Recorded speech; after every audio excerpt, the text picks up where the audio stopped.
नमस्कार विद्यार्थी मित्रांनो, मी V S Patil, Gokhale education सोसायटीचे एच एल हायस्कूल मराठी माध्यम ओझर टाउनशिप येथे उपशिक्षक म्हणून कार्यरत आहे. मी आपल्याला महाराष्ट्र स्टेट बोर्ड मराठी माध्यम इयत्ता 7वी मराठी विषयाचा शैक्षणिक व्हिडिओ क्रमांक 9 सादर करणार आहे. त्यामुळे आपणास आपली शैक्षणिक प्रगती साधता येईल हाच आमचा उद्देश आहे. मागील तासात आपण पाठ क्रमांक 5 भांड्यांच्या दुनियेत हा पाठ अभ्यासला. त्या पाठाखालील स्वाध्याय तुम्ही सोडवला असेलच याची मला खात्री आहे. आज आपण पाठ क्रमांक 6 थोरांची ओळख डॉक्टर खानकोजे वीणा गवाणकर यांचा हा पाठ आहे. हा पाठ अभ्यासणार आहोत. महान क्रांतिकारक व आंतरराष्ट्रीय कृषी तज्ञ म्हणून डॉक्टर पांडुरंग खानकोजे हे ओळखले जातात.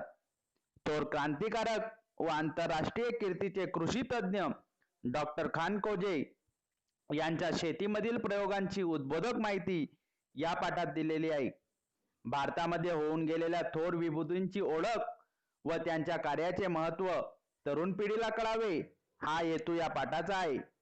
समाजसेवेचे बीज तरुणांमध्ये रुजावे व मानवतेची हीच खरी देशसेवा आहे. मानवसेवा म्हणजे ही देशसेवा हा संदेश या पाठाद्वारे दिला आहे. चला तर मग विद्यार्थी मित्रांनो, आता आपण प्रत्यक्ष पाठच पाहूयात.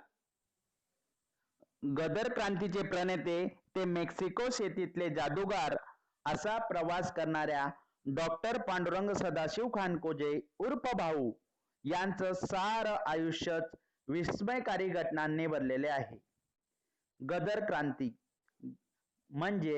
गदर म्हणजे विद्रोह.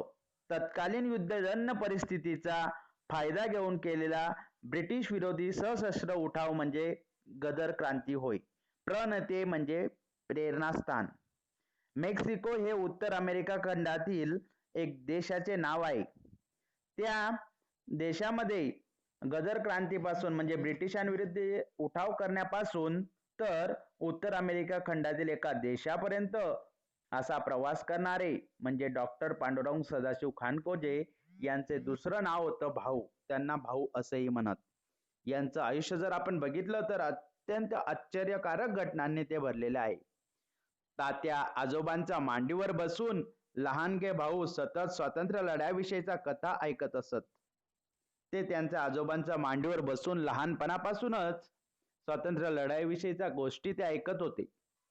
त्याचबरोबर भाऊ हे आजोबांचे तसेच आईचेही लाडके होते. भाऊ प्राथमिक शाळेत जाऊ लागले.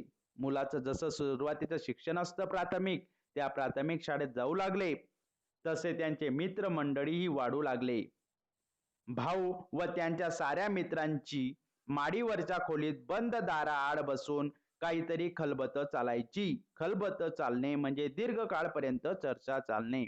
हळूहळू भाऊंचे मित्रमंडळी वाढायला लागले आणि त्याचबरोबर त्यांची दीर्घकाळपर्यंत एकाच विषयावर चर्चा चालायची, ती म्हणजे इंग्रजांना व त्यांच्या सैन्यांना कसं पळवून लावता येईल याचे डावपेच ते आखत असत. डावपेच आखणे म्हणजे एखाद्या लढाईसाठी चाली तयार करणे.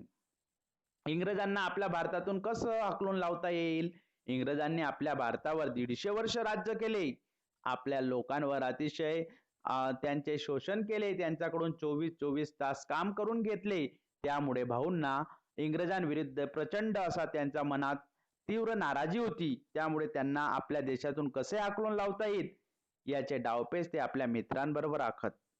लहानपणापासूनच इंग्रज सरकार विरुद्ध तीव्र असंतोष भाऊंच्या मनात होता. तीव्र म्हणजे कडक, असंतोष म्हणजे असमाधान. कारण इंग्रजांना देशाबाहेर काढल्याशिवाय देशाची परिस्थिती सुधारणार नाही, म्हणून त्याविरुद्ध लढा देणे म्हणजे संघर्ष करणे. इंग्रजांना आपल्या या भारत देशातून बाहेर काढल्याशिवाय आपल्या देशाची परिस्थिती सुधारणार नाही. आपल्या देशातील लोक अजून गरीब आहेत, त्याहीपेक्षा गरीब होतील असं भाऊंना वाटत होतं. म्हणून भाऊंनी त्याविरुद्ध लढा देण्याचे ठरवणे, संघर्ष करण्याचे ठरवलं असं भाऊंनी मनोमन ठरवलं. पुढे खेडोपाडी जिथे संधी मिळेल तिथे भाऊ स्वदेशी चळवळ, स्वदेशी म्हणजे परदेशी वस्तू न वापरता स्वतःच्या देशातील वस्तू वापरणे होय. त्याचबरोबर आपला भारतीय इतिहास, भारतीय स्वातंत्र्य या विषयावर ते भाषण देऊ लागले. आपल्याला भारताला स्वातंत्र्य मिळाल्याशिवाय आपल्या देशाची प्रगती होणार नाही असं त्यांनी ओळखलं होतं. स्वातंत्र्यासाठी कार्यरत असताना भाऊंनी शिक्षण योग्य प्रकारे पूर्ण करावं, स्वातंत्र्याचं कार्य तर करावंच, त्याचबरोबर आपलं शिक्षणही सुरू ठेवावं आणि त्याचबरोबर त्यांनी लग्न करावं, लग्न करून संसार करावा असं त्यांच्या वडिलांना वाटत होतं. तुम्हाला प्रश्न विचारला जाईल, भाऊंच्या वडिलांना काय वाटत होतं? तेव्हा तुम्हाला त्याचं उत्तर देता आलं पाहिजे. परंतु भाऊंचं मन वळवण्यात वडिलांना यश आलं नाही. मन वळवणे म्हणजे मन तयार करणे. परंतु भाऊंचं असं मत होतं की आपण लग्न न करता, संसार न करता आपण आपलं आयुष्य आपल्या देशासाठी वाहून न्यायचं. स्वातंत्र्य लढ्यात सक्रिय सहभाग असणाऱ्या लोकमान्य टिळकांच्या भेटीसाठी भाऊ पुण्याला गेले. सक्रिय म्हणजे स्वतः सहभाग असणे. स्वातंत्र्य लढ्यामध्ये स्वतः त्यांचा सहभाग होता आणि त्याचबरोबर लोकमान्य टिळकांच्या भेटीसाठी भाऊ पुणे येथे गेले. तिथे त्यांच्या सहवासात ते राहू लागले. सहवासात म्हणजे त्यांच्या सोबत राहू लागले. त्यांच्या सहवासात राहणं ही भाऊंना मोठी पर्वणीच वाटत असे. पर्वणी वाटणे म्हणजे भरपूर आनंदासारखी मनस्थिती असणे. भाऊंना रणशास्त्र शिकावं असं वाटत होतं. रणशास्त्र म्हणजे शस्त्रांनी लढावयाचे शिक्षण, त्याला रणशास्त्र असे म्हणतात. टिळकांनीही त्याला अनुमती दिली. अनुमती देणे म्हणजे परवानगी देणे की भाऊंनी रणशास्त्र हा विषय शिकावा असं लोकमान्य टिळकांनी त्यांना परवानगी दिली. त्याचबरोबर इंग्रज सरकारच्या आधुनिक शस्त्रास्त्रांनी सज्ज अशा सैन्याशी टक्कर द्यायची. इंग्रज सरकारजवळ जे शस्त्रास्त्र होती ती अतिशय आधुनिक नवीन नवीन प्रकारची होती. तर या नवीन नवीन शस्त्रास्त्रांना तोंड देणे, टक्कर देणे जर आपल्याला शक्य करायचे असेल तर परदेशी जाऊन आधुनिक लष्करी शिक्षण घ्यावं. दुसऱ्या देशी, परदेशी म्हणजे दुसऱ्या देशात जाऊन नवीन प्रकारचं लष्करी शिक्षण घ्यावं असं टिळकांनी त्यांना सल्ला दिला होता. आणि टिळकांचं म्हणणं त्यांनी ऐकून सन 1906 साली लोकमान्य टिळकांच्या सांगण्यावरून त्यांनी मायदेश सोडला. मायदेश म्हणजे आपला भारत देश सोडला आणि दुसऱ्या देशात शिक्षण घेण्यासाठी गेले. कधी? 1906 साली. कुठे गेले? अमेरिकेतील सान राफाएल येथील लष्करी शिक्षण देणाऱ्या अकॅडमीत भाऊ दाखल झाले.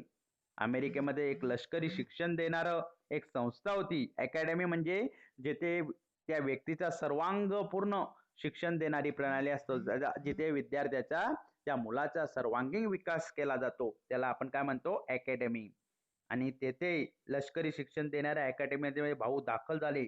दाखल होणे म्हणजे त्यांनी प्रवेश घेणे. त्याचबरोबर भाऊंच्या अंगी कोणकोणते गुण होते? शिस्त पालन, अभ्यासातील प्रगती, सर्व प्रकारच्या कामातील तत्परता, शरीर चापल्य पाहून अकॅडमीतील शिक्षक वर्ग भाऊंवर खुश होता. कारण की भाऊंची शिस्त अतिशय चांगल्या प्रकारची होती. अभ्यासातही ते हुशार होते. त्याचबरोबर सर्व कामामध्ये तत्परता म्हणजे कोणत्याही कामाला त्यांचा नकार नसायचा. लगेच ते काम करायला तयार असायचे. त्याचबरोबर शरीर चापल्य म्हणजे त्या प्रत्येक काम करण्यात त्यांचा वेग होता, चपळता त्यांच्या अंगी होती. त्यामुळे त्या अकॅडमीतील सर्व शिक्षक सुद्धा भाऊंवर खुश होते. लष्करी शिक्षण घेत असताना कोणतीही उणीव राहू नये. उणीव म्हणजे कमतरता. लष्करी शिक्षण घेत असताना आपल्यामध्ये कोणतीही कमतरता राहू नये म्हणून ते प्रयत्नांची पराकाष्ठा करत होते. प्रयत्नांची पराकाष्ठा करणे म्हणजे खूप प्रयत्न करणे. त्याचबरोबर 1910 साली तमालपेस मिलिटरी अकॅडमीचा डिप्लोमा त्यांना मिळाला. बघा, तमालपेस मिलिटरी हे अकॅडमीचं नाव आहे. आणि त्याचबरोबर त्या अकॅडमीमध्ये जेथे विद्यार्थ्यांचा सर्वांगीण विकास केला जातो तेथे त्यांनी आपला एक डिप्लोमा पूर्ण केला. डिप्लोमा म्हणजे प्रशिक्षण पूर्ण केल्यावर जे आपल्याला एखादं सर्टिफिकेट मिळतं, ज्याला आपण पदवी असे म्हणतो, असा डिप्लोमा त्यांनी मिळवला. त्याचबरोबर भारतीय बहुजन समाज शेतकऱ्यांचा आहे. आजही आपल्या भारतामध्ये 70% लोक शेती करतात. शेती सुधारण्यावरच त्यांची खरी उन्नती व आर्थिक स्वातंत्र्य अवलंबून आहे. जेव्हा आपण शेतीमध्ये सुधारणा करू तेव्हा आपल्याला भरपूर असा पैसाही कमवता येईल. त्याचबरोबर त्यांचं अजून असं भाऊंचं असं मत होतं, कृषक व श्रमजीवी एकत्र आले. कृषक म्हणजे शेतकरी आणि श्रमजीवी म्हणजे कामगार. शेतकरी व कामगार एकत्र आले तर इंग्रजांना सहज देशातून घालवून देऊ शकतील असा त्यांचा विश्वास होता. शेतकरी आणि कामगार एकत्र आले तर इंग्रज सहज आपल्या देशातून जातील असा त्यांचा त्यावर विश्वास होता. विश्वास असणे म्हणजे खात्री असणे. शेतीच्या निमित्ताने बहुजन समाजात क्रांतीचा प्रचार करता येईल. प्रचार करणे म्हणजे जाहीरपणे सांगणे. अशा विचाराने त्यांनी कृषीशास्त्र शिक्षण पूर्ण करायचं ठरवलं. कृषी म्हणजे शेती. त्याचबरोबर त्यांनी वॉशिंग्टन येथे, वॉशिंग्टन म्हणजे ही अमेरिकेची राजधानी आहे. जसं आपल्या भारताची राजधानी नवी दिल्ली आहे, तसं अमेरिकेची राजधानी वॉशिंग्टन आहे. वॉशिंग्टन स्टेट कृषी महाविद्यालयात त्यांनी पदव्युत्तर शिक्षणासाठी नाव नोंदवलं. पदव्युत्तर शिक्षण म्हणजे पदवीनंतरचे शिक्षण. जसं आता आपण पदवीनंतर MA, MCOM, MSc असं करतो, त्याला आपण पदव्युत्तर शिक्षण असं म्हणतो. 1913 साली त्यांनी मास्टर ऑफ सायन्स म्हणजेच MS ही पदवी मिळवली. कृषी शिक्षण घेत असताना त्यांनी अमेरिकेत क्रांती केंद्र काढली. गदर उठावाच्या आखणीत ते आघाडीवर होते. ब्रिटिशांविरुद्ध जो सशस्त्र उठाव होता, आघाडीवर म्हणजे पुढे, तर त्या उठावात ते सर्वात पुढे होते. त्यांच्याबरोबर लाला हरदयाळ, पंडित काशीराम, विष्णू गणेश पिंगळे, वीरेंद्रनाथ चट्टोपाध्याय, भूपेंद्रनाथ दत्त हे क्रांतिकारक त्यांचे सहकारी होते. सहकारी म्हणजे त्यांच्या सोबत काम करणारे, त्यांचे हे मित्र होते. त्याचबरोबर सशस्त्र लढा संघटित करण्यासाठी, सशस्त्र म्हणजे शस्त्रांसहित लढा जर आपल्याला द्यायचा असेल तर त्यांनी जपान, जपान हे आशिया खंडातील एक देश आहे. जसा आपला भारत हा देश आशिया खंडातील एक देश आहे, तसा जपान हा सुद्धा आशिया खंडातील एक देश आहे. अमेरिका हा सुद्धा एक देश आहे. त्याचबरोबर कॅनडा उत्तर अमेरिका खंडातील हा एक देश आहे. इराण मध्य पूर्व खंडातील एका देशाचे नाव आहे इराण. मॉस्को ही रशियाची राजधानी आहे, तर बर्लिन ही जर्मनी या देशाची राजधानी आहे. अशी भ्रमंती केली. भ्रमंती केली म्हणजे फिरणे. अशा ठिकाणी ते जाऊन आले, तिथे फिरून आले आणि अपार म्हणजे प्रचंड साहसे त्यांनी अंगावर घेतली. अशा परिस्थितीत ते घाबरले नाही. एवढ्या देशांचा त्यांनी प्रवास केला, तिथे फिरले, तेथील परिस्थिती बघितली आणि त्यानंतर त्यांचं काय लक्षात आलं, कृषी शास्त्रात डॉक्टरेट प्राप्त केल्यानंतर, डॉक्टरेट म्हणजे PhD ही डिग्री ज्यांनी मिळवलेली असते त्यांच्या नावाचा पहिले अगोदर डॉक्टर लागत असते. त्याचबरोबर मेक्सिको येथील सरकारी कृषी विद्यालयात त्यांची प्राध्यापकपदी नेमणूक झाली. हे मेक्सिको उत्तर अमेरिका खंडातील एका देशाचे नाव आहे आणि या देशामध्ये ते प्राध्यापक म्हणून त्यांची नेमणूक झाली. नेमणूक होणे म्हणजे निवड होणे. त्यांचा अध्यापनाचा लौकिकही वाढत होता. लौकिक म्हणजे प्रसिद्धी. अतिशय हुशार होते, कोणतेही काम वेळेवर पूर्ण करणारे होते, म्हणून अध्यापन म्हणजे त्यांचं शिकवणंही अतिशय तेथील विद्यार्थ्यांना आवडत होते. त्यांनी काय शिकवलं, जमीन आणि पिके या विषयात त्यांच्या शब्दाला मोल आलं. शब्दाला मोल येणे म्हणजे किंमत येणे. त्याचबरोबर जेनेटिक्स, जेनेटिक्स म्हणजे अनुवंश शास्त्र या विषयात त्यांचा दबदबा वाढला. दबदबा वाढणे म्हणजे दरारा वाढणे. राष्ट्रीय प्रदर्शनात मिळालेल्या प्रथम पुरस्कारामुळे त्यांचा लौकिक अमेरिकेतील भारतीय विद्यार्थ्यांपर्यंत पोहोचला. त्याचबरोबर त्यांनी राष्ट्रीय प्रदर्शनात मिळालेला प्रथम पुरस्कार, त्यामुळे त्यांना अतिशय प्रसिद्धी आली आणि तेथे अमेरिकेमध्ये आपले काही विद्यार्थी आहेत, भारतीय विद्यार्थी जे शिक्षण घेत होते, ते तेथील विद्यार्थ्यांपर्यंत यांचा लौकिक पोहोचला की आपल्या भारतातील अशी व्यक्ती आहे की त्यांना प्रथम पुरस्कार मिळालेला आहे. अध्यापना व्यतिरिक्तच्या वेळात त्यांनी त्यांच्या प्रयोगशाळेत आणि प्रयोग क्षेत्रात गव्हावर अभ्यास सुरू केला. अध्यापन म्हणजे शिकवणे. त्यावेळी व्यतिरिक्त त्यांनी प्रयोगशाळेमध्ये गेले आणि प्रयोगशाळेत गहू यावर त्यांनी अभ्यास सुरू केला आणि त्या प्रयोगातून त्यांनी गव्हाचे विविध वाण तयार केले. वाण म्हणजे नवीन संकरित बियाण्यांचे मूळ सूत्र असते, त्याला वाण असे म्हणतात. पावसाळ्यात आणि उन्हाळ्यात येणारे गव्हाची संकरित जात, त्याचबरोबर पावसाळ्यात आणि उन्हाळ्यात येणाऱ्या गव्हाची वेगवेगळ्या प्रकारची जात, तांबेरा न पडणारी, तांबेरा म्हणजे पिकांवर येणारी कीड न पडणारी आणि बर्फालाही दाद न देणारी, म्हणजे बर्फात सुद्धा अतिशय चांगल्या प्रकारे उत्पन्न देणारी, विपुल उतारा देणारी जात, पुष्कळ उत्पन्न देणारी, त्याचबरोबर अत्यंत कमी पावसात भरपूर उतारा देणारी जात त्यांनी शोधून काढली. अशा प्रकारे त्यांनी गव्हावर सुद्धा अभ्यास सुरू केला. त्याचबरोबर तेथे मेक्सिको सारख्या देशामध्ये सुद्धा ते आपलं प्राध्यापक पदाचं काम करता करता सुद्धा इतर कामही ते करत होते. त्याचबरोबर डॉक्टर खान कोजेंचा जेनेटिक क्षेत्रातला अभ्यास, जमीन आणि पिके या बाबतीतले प्रयोग, जेनेटिक्स म्हणजे अनुवंशशास्त्र. डॉक्टर खान खोजे यांनी अनुवंशशास्त्र या क्षेत्रातला अभ्यास तर सुरूच ठेवला. त्याचबरोबर कोणत्या जमिनीत कोणती पिके घेतली पाहिजे याबाबत वेगवेगळ्या प्रकारचे प्रयोग त्यांनी केले. गव्हावर सुद्धा संशोधन केले. इत्यादी लक्षात घेऊन मेक्सिकन सरकारच्या शेती सुधार मंडळाने त्यांना आमंत्रण दिले. आमंत्रण देणे म्हणजे बोलावणे धाडणे. मेक्सिकन सरकारने त्यांना बोलावले आणि काय सांगितलं? संपूर्ण मेक्सिकोचा अभ्यास दौरा करावा. सर्व ठिकाणच्या कृषी संस्था, संशोधन केंद्रे पाहावी. शेतकऱ्यांच्या भेटी घेऊन त्यांच्या अडचणी, अनुभव, विचार समजून घ्यावे. सुधारणा सुचवाव्या. या कामगिरीवर डॉक्टर खानकोजेंची नेमणूक केली. मेक्सिकन सरकारने त्यांना बोलावले आणि सांगितलं की आमच्या या देशामध्ये जे काही शेतकरी आहेत त्या शेतकऱ्यांच्या तुम्ही भेटी घ्या. त्यांना काही अडचणी असतील तर त्यावर उपाय सुचवा. त्यांचे अनुभव ऐकून घ्या.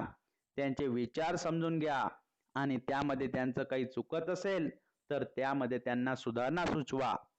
या कामगिरीवर डॉक्टर खानकोजे यांची मेक्सिकन सरकारने त्यांची नेमणूक केली, त्यांची निवड केली. त्यांच्या दौऱ्याची मेक्सिकन सरकारने सुद्धा व्यवस्था केली. या दौऱ्यानंतर त्यांनी मेक्सिकन जनतेचे मुख्य अन्न असलेल्या मक्याची पैदासने दर्जा वाढवण्याच्या दृष्टीने संशोधनाला सुरुवात केली. मकाची जी निर्मिती होत होती तिचा दर्जा म्हणजे श्रेणी वाढवण्याच्या दृष्टीने शोध लावायला त्यांनी सुरुवात केली. मेक्सिकोतील तेओसिंतले हे एका वनस्पतीचे नाव आहे. ही निरुपयोगी वनस्पती की जिचा काही उपयोग होत नाही अशी वनस्पती आणि मका यांचे संकरण करून त्यांनी तेओ मका ही मक्याची नवीन संकरित जात निर्माण केली. बघा, निरुपयोगी वनस्पतीपासून आणि मकापासून त्यांनी एक मक्याची नवीन संकरित जात तयार केली. तिचं नाव ठेवलं तेओ मका. आणि त्या एकेका मक्याच्या ताटावर 30-30 कणसे यायला लागली आणि ती सुद्धा डाळिंबाप्रमाणे संपूर्णपणे भरलेली. अमेरिकेत यशस्वी झालेले मक्या संदर्भातील प्रयोग त्यांनी मेक्सिकोत राबवले. अमेरिकेत अगोदर हे प्रयोग केले होते, ते अमेरिकेत यशस्वी झाले आणि तेच प्रयोग त्यांनी मेक्सिको या देशात राबवले. त्यामुळे मेक्सिकोत मक्याची लागवड आणि पैदास उत्तमरित्या वाढली. म्हणजेच मक्याची निर्मिती भरपूर प्रमाणात वाढली.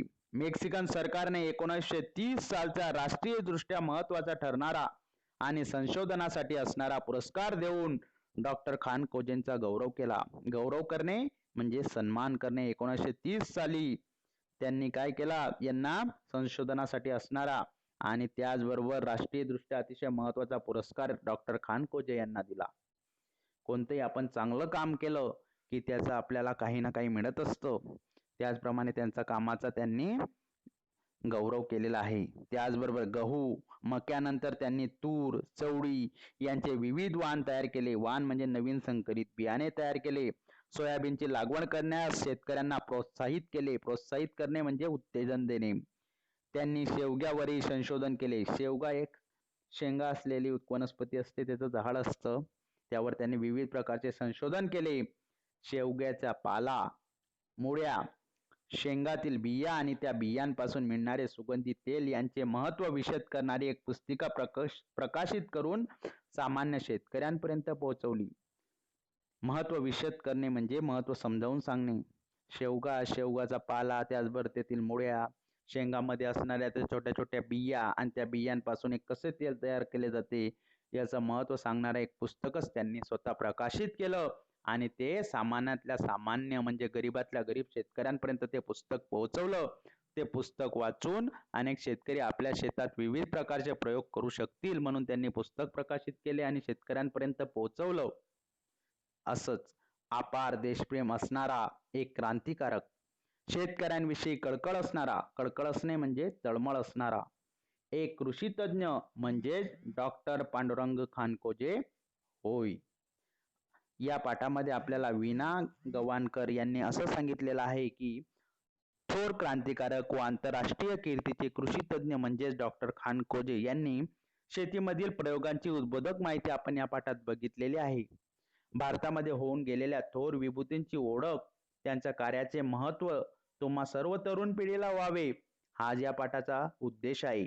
त्याचबरोबर समाजसेवेचे बीज तुम्हा तरुणांमध्ये रुजावे व तुम्ही मानवसेवा हीच खरी देशसेवा आहे हे तुमचं लक्षात यावं म्हणून हा पाठ आपल्याला अभ्यासासाठी दिलेला आहे. तुमचा हा पाठ लक्षात आलाच असेल. आता तुम्ही पेज नंबर 28 वरील प्रश्न क्रमांक 1 ते 4 हा स्वाध्याय तुम्ही सोडवायचा आहे. आता आपला पाठ क्रमांक 6 हा आपला पूर्ण झालेला आहे. त्यावरील स्वाध्याय सोडवा आणि तोपर्यंत घरीच राहा, सुरक्षित राहा. धन्यवाद.